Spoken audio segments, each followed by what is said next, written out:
Oke, baiklah. Assalamualaikum warahmatullahi wabarakatuh. Kita kembali lanjutkan untuk proses pembuatan laporan keuangan dari UD Secu Indonesia khusus paket 2 ya. Di mana pada pertemuan sebelumnya kita sudah sampai pada tahapan pencatatan dokumen transaksi ke dalam jurnal khusus maupun jurnal umum ya. Oke, jadi khusus pertemuan kali ini akan membahas bagaimana cara menyusun data rekapitulasi, kemudian dari data rekapitulasi ini kita akan posting ke buku besar. Oke, baik. Langsung saja kita mulai dari slash jurnal. Oke, jadi untuk menyusun rekapitulasi itu kita cukup melihat dari tabel slash jurnal ya di sisi debit ya di sini. Untuk di sisi debit ini muncul dua akun yaitu account receivable dan cost of goods sold dengan kode 11300 dan 51100. Nah, untuk menyusun data rekapitulasi dari jurnal ini maka data akun yang muncul di jurnal di sisi debit kita susun mulai dari kode akun terkecil. Kalau kita lihat di sini kode akun terkecil adalah account receivable. Lalu disusul dengan cost of goods sold. Silakan kalian catat di kolom nomor akun ini ya seperti ini. Lalu kemudian masukkan jumlahnya untuk amount-nya ini. Jumlahnya misalnya untuk 1/1300 account receivable kalian ambil totalnya ini. Kita masukkan di kolom amount atau jumlah. Begitupun dengan cost of goods sold ini kita masukkan di sini. Oke, itu kode akun yang muncul di sisi sebelah debit. Sekarang kita coba uh, lihat untuk yang sisi kreditnya di sini ada 4 akun ya, ada sales, kemudian ada PPN out, ada freight dan merchandise. Masing-masing akun ini kodenya di sini. Oke, ini kodenya. Silakan kode akun yang muncul di sisi sebelah kredit kalian susun di data rekapitulasi atau di tabel rekapitulasi di sini mulai dari kode akun terkecil ya. Kalau setelah saya susun di sini hasilnya kira-kira seperti ini. Jadi kode akun terkecil itu adalah 11500 ini untuk merchandise, lalu disusul dengan 21800 ini untuk PPN dan 4100 untuk sales, yang terakhir adalah 41400 untuk freight collecting.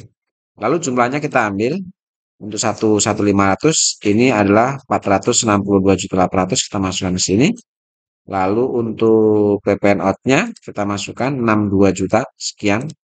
Dan untuk salesnya adalah 568 juta sekian. Dan yang terakhir freight-nya adalah 5 juta. Oke.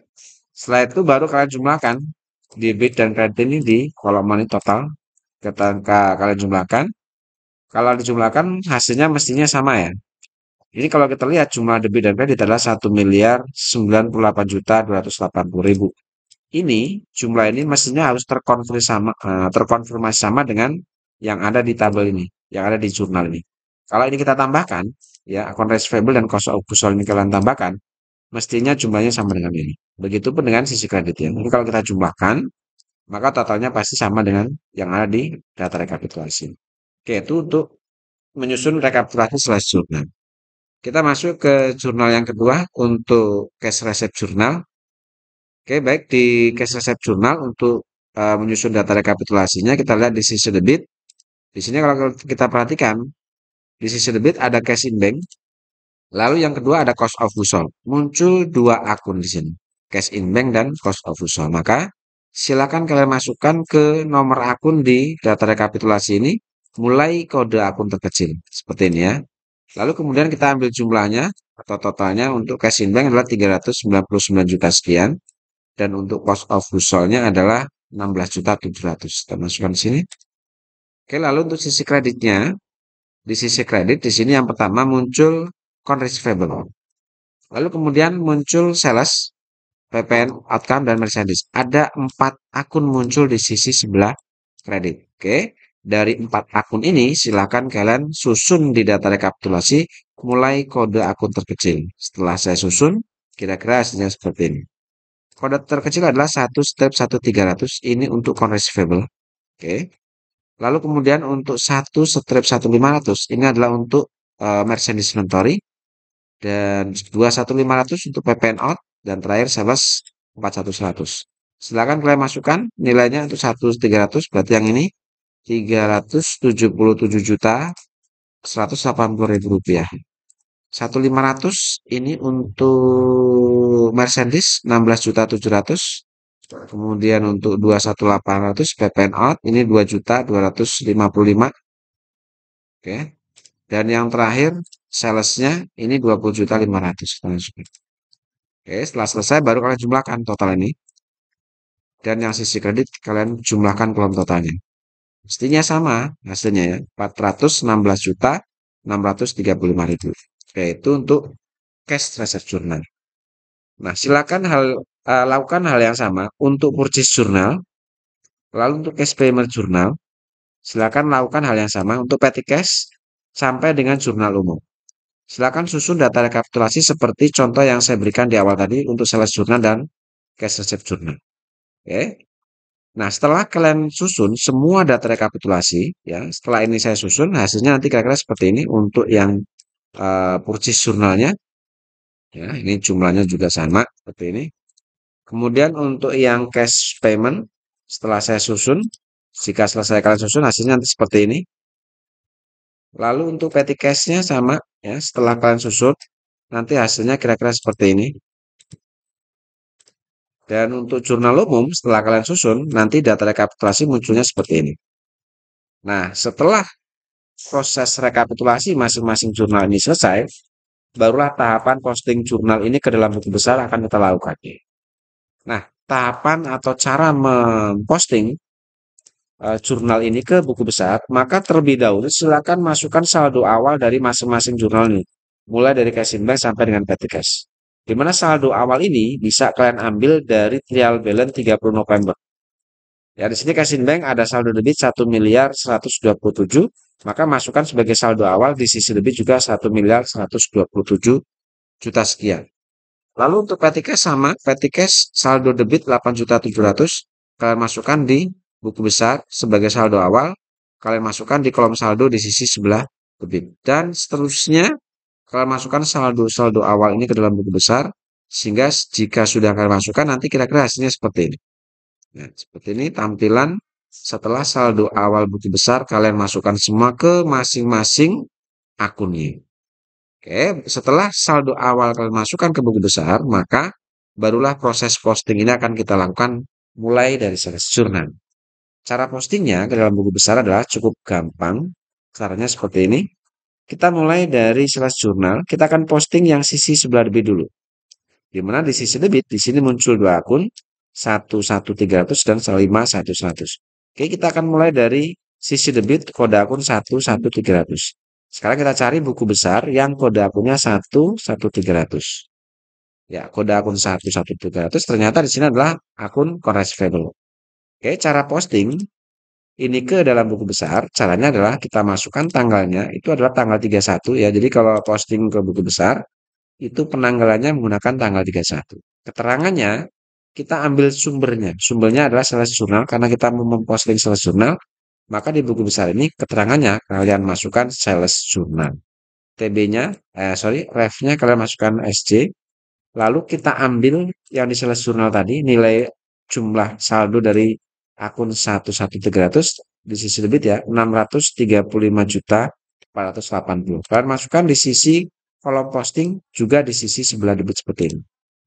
Ya, jadi di sales journal tadi correspondent muncul di sisi debit, maka di kolom posting kalian masukkan di sisi debit. Lalu setelah itu kalian masuk ke kolom saldo, perhitungkan dengan nilai saldo. Sebelumnya ada saldo debit correspondent itu 337.995.000. Lalu ada posting dari sales journal juga di sisi debit. Karena debit ketemu debit, silakan kalian jumlahkan. Setelah dijumlahkan, kalian letakkan hasilnya di sisi debit 973.475.000. Seperti itu. Oke, itu yang pertama untuk kode akun 11300. Sekarang kita masuk ke 51100. Silakan kalian cari buku besar 51100. Ini kalau kita lihat itu adalah akun ya, ini ya, akun cost of goods sold. Oke, sama seperti tadi kita masukkan tanggal, keterangannya, tanggalnya tanggal 31, keterangannya adalah sales journal, refnya SJ. Oke, di sales journal tadi cost of goods sold atau kode akun 51100 muncul di sisi debit, sehingga kalian masukkan di kolom posting juga di sisi sebelah debit. Nilainya adalah 462.800.000 rupiah. Kalian masukkan di sini. Nah, seperti ini. Lalu kemudian kalian perhitungkan dengan saldo, di mana saldo cost of goods sold sebelumnya adalah 698.400.000. Lalu ada hasil posting dari sales jurnal 462.800. Oke, debit ketemu debit, kalian jumlahkan, saldonya letakkan di sisi sebelah debit seperti ini. Ya, jadi cukup mudah. Lalu lanjut ke sisi kredit ya. Sisi debit selesai, kita lanjut ke sisi kredit. Di sisi kredit ada 4 akun, kita mulai dari akun 11500. Kita cari buku besar 11500. Kalau kita perhatikan di sini setelah ketemu, ini adalah akun Mercedes Inventory. Oke, kita masukkan tanggal 31, kemudian keterangannya sales jurnal. Oke, di sales jurnal tadi, Mercedes Inventory atau kode akun 11500 ini muncul di sisi sebelah kredit. Nilainya 462.800 di sisi sebelah kredit. Maka di buku besar, silakan kalian posting di kolom posting ini juga di sisi sebelah kredit. Oke. Lalu setelah itu baru kita perhitungkan dengan saldo sebelumnya. Sebelumnya ada saldo Mercedes sisi kredit ya. Sisi debit sorry, 415.500. Lalu ada hasil posting dari sales jurnal kredit 462.800. Oke. Debit ketemu kredit. Nah, karena beda sisi, maka kalian cari selisih terbesar. Kalau kita lihat di sini, antara saldo awal dengan hasil posting dari sales, itu nilainya lebih besar dari posting dari sales, 462.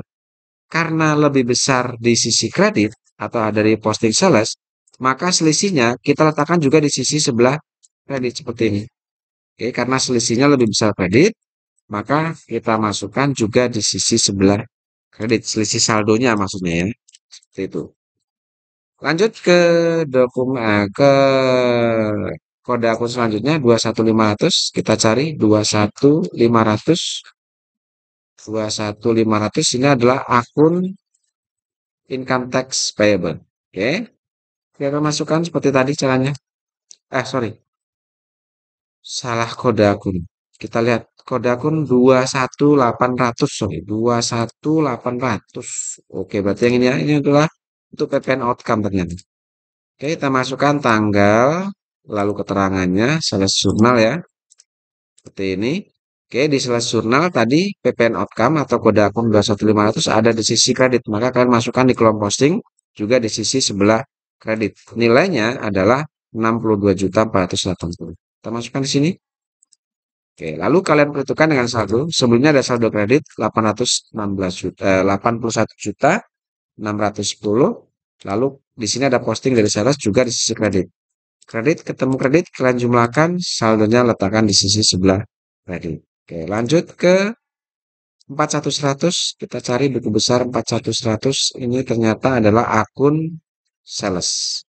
Oke, kalian masukkan tanggal, keterangan, dan ref-nya. Lalu kita masukkan ke kolom posting. Tadi sales di sales jurnal muncul di sisi sebelah kredit ya. Mulainya adalah 568 juta. Kita masukkan di sini di sisi kredit 568 juta. Oke. Lalu kalian perhitungkan dengan saldo sebelumnya. Sebelumnya ada saldo kredit 1 miliar sekian. Lalu ada posting dari sales jurnal juga di sisi kredit. Oke, karena kredit ketemu kredit, kalian jumlahkan, letakkan di sisi sebelah kredit. Dan yang terakhir ada 41400. Kita cari 41400. Ternyata ini adalah akun freight collected. Oke, kita masukkan di sini ke tanggal, keterangan, dan ref-nya. Oke, freight collected tadi di sales jurnal muncul di kredit 5 juta. Oke, kita masukkan di sini 5 juta. Setelah itu kalian perhitungkan dengan saldo. Sebelumnya ada saldo kredit ya. Lalu ini ada posting juga kredit. Kalian jumlahkan. Oke. Selesai untuk sales jurnal. Lalu kita lanjutkan untuk cash receipt jurnal. Nah, untuk cash receipt jurnal, purchase jurnal, cash payment jurnal, sampai dengan jurnal umum, silakan kalian posting seperti yang saya lakukan tadi di sales jurnal. Ya, jadi kalau saya posting satu, nanti durasi waktu terlalu lama. Saya rasa cukup saya kasih contoh untuk posting sales ke buku besar. Yang lainnya seperti cash receipt jurnal atau posting rekapitulasi cash receipt, lalu memposting purchase jurnal, cash payment jurnal, sampai dengan jurnal umum, silakan kalian lakukan seperti hal yang barusan saya lakukan untuk posting sales jurnal ke dalam buku besar. Nah, setelah kalian semua posting ya, setelah proses posting selesai dari jurnal khusus sampai jurnal umum ke buku besar, kira-kira hasil buku besarnya seperti ini. Nah, terlihat bahwa masing-masing buku besar sudah menghasilkan saldo akhir. Oke, ini kira-kira gambaran setelah kalian selesai melakukan proses posting seluruh jurnal khusus dan jurnal umum ke dalam buku besar. Oke. Nah, setelah proses posting selesai, tahapan terakhir ya pada pertemuan ini adalah kita akan coba susun trial balance 31 Desember ya. Maka di sini kalian siapkan untuk trial balance 31 Desember. Seperti ini kira-kira. Lalu cara menyusun trial balance 31 Desember, kalian cukup mengambil saldo akhir dari masing-masing buku besar ini ya ke dalam trial balance. Ya, jadi ambil saldo akhirnya setelah proses posting selesai tentunya ya. Jadi setelah proses posting selesai, maka buku besar ini akan menghasilkan saldo akhir dari masing-masing APN. Nah, saldo akhir yang dihasilkan dari proses posting tadi, ini akan kita rekap ke trial balance 31 di sini. Caranya adalah, misalnya di sini ya, misal nih, Casing Bank menghasilkan saldo akhir debit 1.437.119.000. Nah, saldo ini kita ambil, kita masukkan ke sini, ke trial balance, letakkan di sisi sebelah debit dengan jumlah yang sama. Seperti itu. Lalu untuk petty cash, sama menghasilkan saldo akhir 8.700.000, menghasilkan saldo akhir debit 8.700.000. Maka di trial balance kalian masukkan juga di sisi debit 8.700.000.